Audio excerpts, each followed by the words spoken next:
Finally Arijit સિંહને આટલો નજીકથી મળ્યો. ગુડ મોર્નિંગ દોસ્તો, જય શ્રી કૃષ્ણ. આખી રાતના ટ્રાવેલ બાદ ફાઇનલી હું પહોંચી ગયો રાજકોટ અને નીકળી ગયો હોટલ તરફ. તો આ છે આજની આપણી હોટલ. જઈને ચેક ઇન કર્યું અને આ છે આપણો આજનો રૂમ. અને હવે તમને બતાવું જોરદાર મારી રૂમ માંથી વિન્ડો વ્યૂ. લે, આ તો કોકના ઘરનો વ્યૂ છે.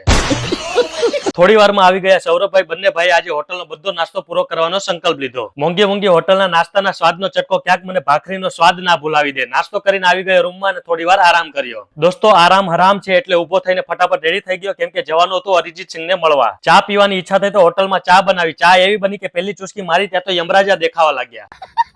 પછી તો ચાની તલાશમાં રાજકોટના રોડે ચડી ગયો. ચાની દુકાને ઘણા ટાઈમ પછી રકાબીમાં ચા પીધી. આ ચાની ચુસ્કી એ યાદ કરાવ્યું કે આપણે જવાનું હતું ઇવેન્ટમાં, એટલે નીકળી ગયા ટીમ જોડે વેન્યુ ઉપર. દોસ્તો, આજનો શો હતો રાજકોટની ફેમસ મારવાડી યુનિવર્સિટીમાં અને આ છે આજનું સેટઅપ. અને અહીંયા સાંજે 4 થી 5 હજાર લોકો શો જોવા આવવાના હતા. ફટાફટ સાઉન્ડ લાઇટ ચેક કર્યું અને ત્યાં સુધીમાં અરિજીત સિંહ ગ્રીન રૂમમાં આવી ગયા હતા. અલા લે, આ તો સિક્રેટ એજન્ટ રવિ ગુપ્તા છે. પછી તો કોલેજના સ્ટુડન્ટે વારાફરતી ફોટો પડાવે અને મસ્ત મસ્ત હેમ્પર આપ્યા. અને ફાઇનલી રવિભાઈ ગયા સ્ટેજ ઉપર અને મારવાડી યુનિવર્સિટીના સ્ટુડન્ટને મોજ કરાવી દીધી. કોલેજ શો પતાવીને આવી ગયા અમે બીજા વેન્યુ પર, કેમ કે અહીંયા અમારો બીજો શો હતો. અહીંયા પણ સાઉન્ડ લાઇટ ચેક કર્યું અને ઓડિયન્સ એન્ટ્રી સ્ટાર્ટ કરી અને શો સ્ટાર્ટ કર્યો. મિત્રો, ખુશીની વાત એ હતી કે અમે 10 દિવસ પહેલા પ્લાન કરેલો રાજકોટનો શો સોલ્ડ આઉટ હતો. એટલે આર્ટિસ્ટ ખુશ એટલે પ્રોડ્યુસર પણ ખુશ. પૈસા હી પૈસા હો ગયા. શો પતાવીને નીકળી ગયા જમવા માટે. સવારના નાસ્તા પછી ડાયરેક્ટ અત્યારે જમવાનો ટાઈમ મળ્યો હતો. મિત્રો, સ્ટ્રગલ તો છે જિંદગીમાં, પણ આ લાઈફ મને પહેલેથી જોઈતી હતી. જમીને આર્ટિસ્ટ ગયા હોટલ અને હું નીકળી ગયો સુરત જવા માટે. દોસ્તો, મળીએ આવતીકાલે સુરતથી નવા વ્લોગમાં. જય શ્રી કૃષ્ણ, જય માતાજી.